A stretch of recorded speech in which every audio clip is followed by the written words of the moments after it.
नमस्कार, आप देख रहे हैं पंजाब केसरी। मैं हूं विकास जुलाना। अभी मौजूद हूं दिल्ली यूनिवर्सिटी के गेट नंबर 4 नॉर्थ कैंपस पर।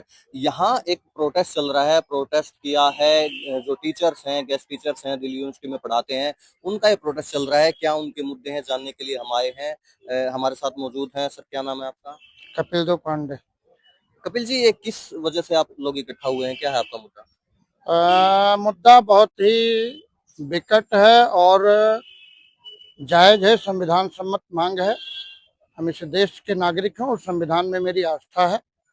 लेकिन विगत 3 साल से 2 साल से इस विश्वविद्यालय में जितने भी काम इस कुलपति के द्वारा हो रहे हैं, सारे असंवैधानिक कृत्य किए जा रहे हैं। उदाहरण के लिए नियुक्ति की बात करते हैं। जब इस विश्वविद्यालय में नियुक्ति शुरू हुई 2022 में, तो इन्होंने न्यूनतम एपीआई 50, एपीआई होता है एकेडमिक परफॉर्मेंस इंडेक्स, तो इन्होंने कहा कि 50 एपीआई जिनका भी है अनरिजर्व में, ओबीसी में, उनको हम कॉल करेंगे, जिसमें बीए एमए का मार्क्स, पीएचडी का मार्क्स, नेट का मार्क्स, पब्लिकेशन, टीचिंग सब जोड़ करके था। तो उसका बेनिफिट ये था कि यूजीसी कहता है कि एमए जिसका 55 है अनरिजर्व और रिजर्व 50 और नेट है, वो एलिजिबल है परमानेंट अपॉइंटमेंट के लिए और इंटरव्यू देने के लिए भी। तो इन्होंने उस नियम पे 5,000 नियुक्ति किया। अचानक इन्होंने गोपनीय ढंग से एक कमेटी बनाई बलराम पांडे के नेतृत्व में, एसओपी उसका नाम दिया। तो इन्होंने कहा कि अचानक नियम बदला कि अब हम टॉप 40 यानी 500 अप्लीकेंट हैं, 100 अप्लीकेंट हैं किसी सब्जेक्ट में, तो एपीआई का जो महत्तम है, मान लिया किसी का 100 है और किसी सब्जेक्ट में 95 पे खत्म हो जा रहा है किसी कैटेगरी में, तो ये वहीं रोक देंगे।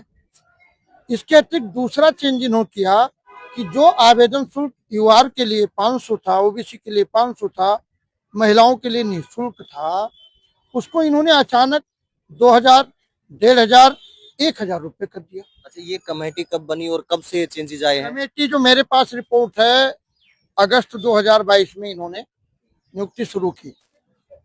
अचानक इन्होंने 2023 लगते लगते इन्होंने एसओपी बना दी अंदर से, और 4 महीने में आनंद फानंद में गोपनीय ढंग से रिपोर्ट बनाया। और हमारे यहाँ ईसी एसी होता है, तो इन्होंने एसी में वो मुद्दा नहीं पास किया। जैसे राज्यसभा और लोकसभा होती है, तो हमारी एसी राज्यसभा है और इसी लोकसभा है, तो इन्होंने मान लिया कि एसी में मुद्दा नहीं। अचानक बलपूर्वक एसी में इन्होंने नियम को पास कर दिया। शिक्षक कम्युनिटी विरोध करती रही, तत्कालीन ईसी मेंबर्स, लेकिन ये नहीं माने।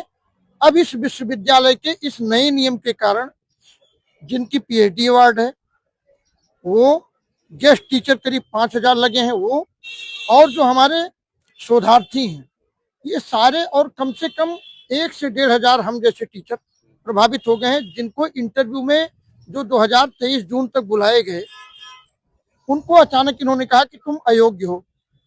यूजीसी नियम ये कहता है कि जिनका एमए नेट या पीएचडी है, दे शुड बी एलिजिबल, लेकिन ये कह रहे हैं कि नहीं, हम टॉप 40।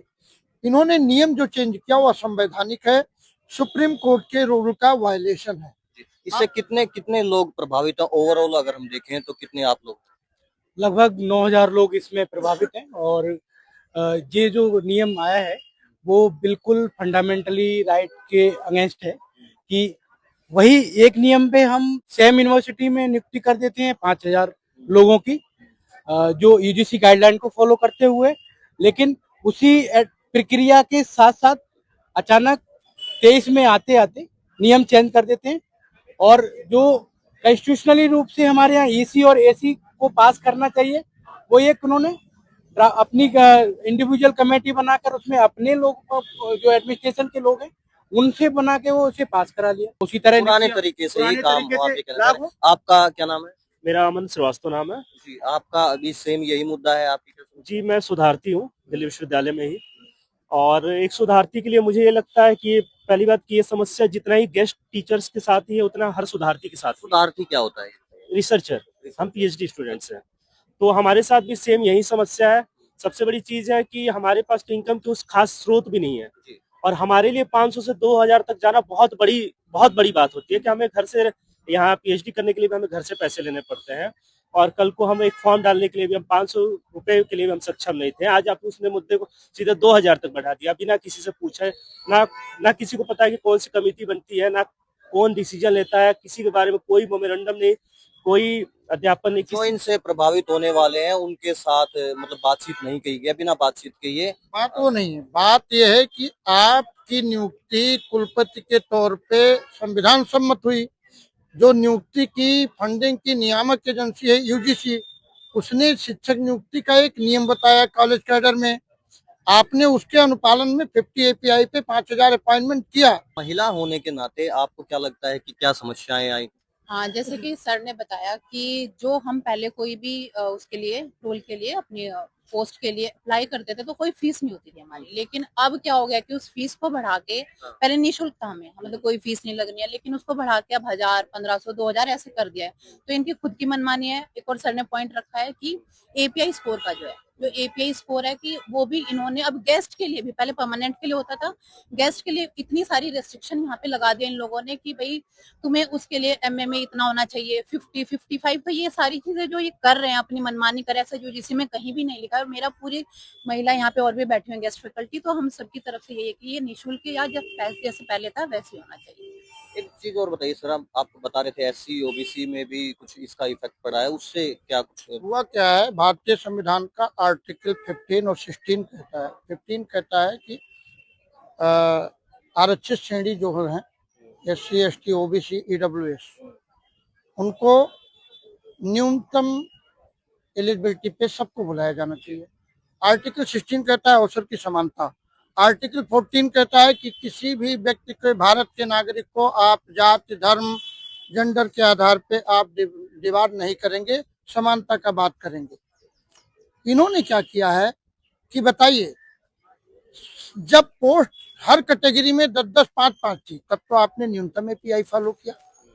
अब जब आप 1000 वैकेंसी रही तो आपने किया क्या कि कैटेगरी में भी इन्होंने, भाई एससी कैटेगरी हो तो डिप्रेस क्लास, एसटी डिप्रेस है, पीएच है डिप्रेस है, ईडब्ल्यूएस तो भी नया रिजर्वेशन आया है। तो आपने कैटेगरी में कैटेगरी क्यों लगाया? आपने तो ऑलरेडी 50 लगा के किया था। अब और डिमेरिट, इन्होंने जो पुराना नियुक्ति किया उसमें कोई रिटर्न प्रेजेंटेशन नहीं था। अब ये कह रहे हैं, जबकि कॉलेज कैडर में यूजीसी ने ऐसा कहीं कहा ही नहीं है।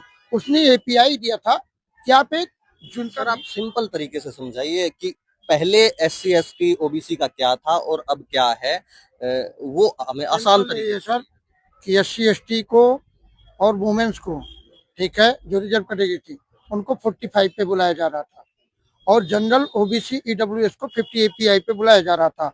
आज के डेट में जनरल भी सुरक्षित नहीं है, ऑल कैटेगरी, और एससी एसटी ओबीसी तो मर गया समझ लो। उसका तो गला घोट दिया इन्होंने। एक तो किसी तरीके से रगड़ के आके सिस्टम में पढ़ने आता है, ठीक है, और आपने 2000 आवेदन शुल्क लगाया और कह रहे हैं कि 40 लोगों को मात्र बुलाएंगे। तो भाई 40 को बुलाएंगे। अब मान लिया जिनका, मैडम इधर बैठी हैं 2 लोग, इनका एनोल मोड में है, इनके समय दिल्ली विश्वविद्यालय में 50% बना पाना मुश्किल होता था। ये सब 3-3, 4-4 साल में पीजी अपना 50 बनाए हुए हैं। तो मतलब ये दिल्ली विश्वविद्यालय के वर्तमान कुलपति क्या यूजीसी, संविधान और सुप्रीम कोर्ट के नियमों को धता बताने के लिए नियुक्त हुए थे क्या? ये हमारे साथ टीचर मौजूद थे जिनकी मांगे हैं कि वो जो पहले से चला आ रहा था वही रूल फिर से लाया जाए, और इसके अलावा महिला जो है, जो रिजर्व कैंडिडेट हैं, उनकी जो फीस बढ़ा दी गई है उस फीस को दोबारा से कम कर दिया जाए। इस खबरों के लिए आप हमारे साथ बने रहिए। मैं विकास जुलाना, आप देख रहे हैं पंजाब केसरी .com।